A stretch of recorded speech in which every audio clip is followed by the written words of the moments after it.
pembukaan daripada fatah atau terbukanya kemenangan daripada tempat namanya Fadak.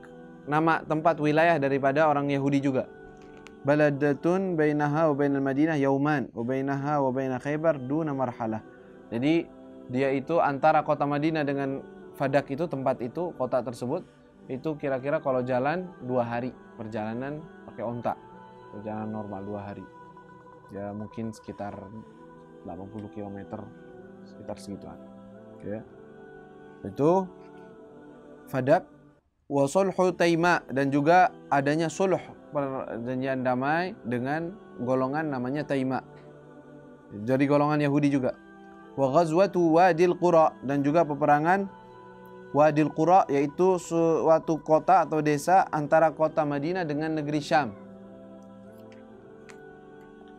Katanya ba'da fathi Khaybar, setelah terbukanya Khaybar, talabar Rasulullah sallallahu alaihi wasallam, meminta sang Rasul sallallahu alaihi wasallam min Yahudi Fadak, dari golongan Yahudi, orang-orang Yahudi yang ada di kota Fadak atau tempat namanya Fadak, at-ta'ah, untuk taat.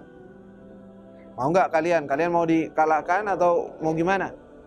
Akhirnya fasalahuhu, maka mereka meminta suluh, udah damai aja, kita nggak mau merangin kalian dan kalian jangan merangin kita. Ala hagni dimaihim, untuk tidak membunuh mereka. Wa tarki amwalihim, jadi sepertinya mereka itu tadinya perang dulu. Setelah perang dikepung, udah nggak bisa apa-apa, ya udah deh kita nyerah. Tapi tolong jangan bunuh kita. Ambil harta nggak apa-apa, tapi jangan bunuh kita. Ya, jadi bukan suluh dari awal. Kalau dari awal datengin langsung meminta suluh, nggak bisa diperangi, ya. Nggak bisa dikasih syarat begitu, dah. Itu milik mereka, harta mereka semua nggak bisa diambil. Jadi kalau seandainya Rasul datang kepada suatu wilayah, kalian mau ikut kami atau mau berdamai atau mau gimana? Kalau mereka bilang udah kita damai aja, kita nggak usah perang-perang, nggak usah musuhan, kita damai, langsung damai. Tidak bisa diambil harta mereka, tidak ditawan mereka, enggak. Ya, sama kayak orang Mekah saat itu. Tapi kalau yang ini dikepung terlebih dahulu, akhirnya mereka menyerah dan meminta untuk sulh. Artinya udah, kalau bisa kita minta untuk tidak dibunuh tapi ambil harta kita. Akhirnya Rasulullah menerima. Wa tarki amwalihim, dibiarkan harta mereka. Walamma sami'a Yahudu Taima, ketika mendengar orang-orang Yahudi yang ada di wilayah Taima, ma halla bi Yahudi Khaybar, apa yang terjadi, ma halla apa-apa, halla terjadi bi Yahudi Khaybar, kepada orang-orang Yahudi yang ada di Khaybar, salahur Rasul, mereka meminta sulh dengan Nabi sallallahu alaihi wasallam. Langsung aja udah. Sebelum Rasulullah datang ke mereka, langsung aja bilang, kita mau sulh aja. Kita mau damai aja. Sallallahu alaihi wasallam ala daf'il jizyah, kami siap bayar jizyah. Yang penting kita dijaga kan, kita aman, harta kita aman, ya kita bayar, nggak apa-apa. Ya, kita bayar jizyah. Pembayaran untuk perdamaian, ya. Berarti mereka ikut dalam golongan kita dan dijaga oleh Rasul sallallahu alaihi wasallam. Itu artinya jizyah tuh. Wa makathu fi biladihim aminin, dan wa makathu, dan mereka tinggal, wa makathu, dan mereka tinggal fi biladihim, di kota-kota mereka, di kota mereka, aminin, dengan aman. Wa da'a alaihi salatu wassalam, dan mengajak alaihi salatu wassalam, yaitu Rasul SAW, Yahuda Wadil Qura, orang-orang Yahudi yang ada di Wadil Qura, suatu wilayah yang tadi kita bilang antara kota Madinah dengan negeri Syam, ila ta'ah, untuk taat kepada Nabi. Kalian mau ikut taat kepada kami, bayar jizyah, selesai, nggak usah repot. Kami jaga harta kalian, keluarga kalian, sebagaimana kami jaga diri kami sendiri. Kan enak tuh, tinggal aman aja. Pak Abau nggak mau, nggak mau begitu.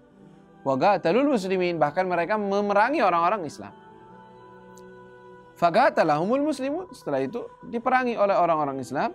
Wa ghanimu minhum katsiran, wa ghanimu, dan mendapatkan ghanimah, harta rampasan perang, katsiran, banyak. Thumma taraka, lalu kemudian taraka, membiarkan Rasulullah sallallahu alaihi wasallam al-ardha li ahliha, tanah itu untuk orangnya. Kenapa? Maksudnya gimana? Ketika Rasulullah mengambil, udah berarti tanah-tanahnya semuanya milik orang Islam. Gimana dong? Orang-orang Yahudi yang ada kata, ya udah deh gini aja. Daripada kita repot, kita yang ngurusin tanahnya, kalian tetap yang ngurus.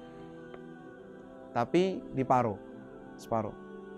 sepertinya bayaran upah kalian mengerjakan tanah tersebut, separuh daripada apa yang kalian dapat hasilnya untuk kalian, separuhnya untuk kita. Ya. Lihat tuh baiknya Rasulullah SAW. Tidak diperbudak mereka, udah kerjain, mau nggak mau, semuanya punya Rasul, enggak. Karena mereka kerja, ya sudah kasih jatah mereka untuk kerja mereka. Faqadimu, tsumma taraka sallallahu alaihi wasallam al-ardha li ahliha. Rasulullah biarkan tanah tersebut untuk dikelola oleh orang-orangnya. Yazra'unaha bisyatr. Yazra'unaha, mereka menanam tanah tersebut bisyatri, dengan separuh, 50%. Syatr itu artinya separuh, setengah. 50%. Ma yukhrijuna minha, apa-apa yang dikeluarkan darinya. Jadi separuhnya milik mereka, separuh lagi milik Rasulullah SAW. Wa kadzalika sana'a bi ardi Khaybar. Begitu juga tanah yang ada di Khaybar. Fa aminal muslimuna syarral yahud. Fa amina, maka setelah itu udah selesai. Orang-orang Yahudi yang ada di sekitar situ aman. Fa amina, maka menjadi aman al muslimun, orang-orang muslim, syarral yahud, dari keburukan atau kejelekan gangguan orang-orang Yahudi. Wa raja'u ilal Madinah, dan mereka kembali ke kota Madinah muayyadin dhafirin. Muayyadin, tertolong dan dibantu oleh Allah Subhanahu wa taala, dhafirin, mendapatkan keuntungan yang banyak. Inilah perjuangan Nabi SAW dengan para sahabat.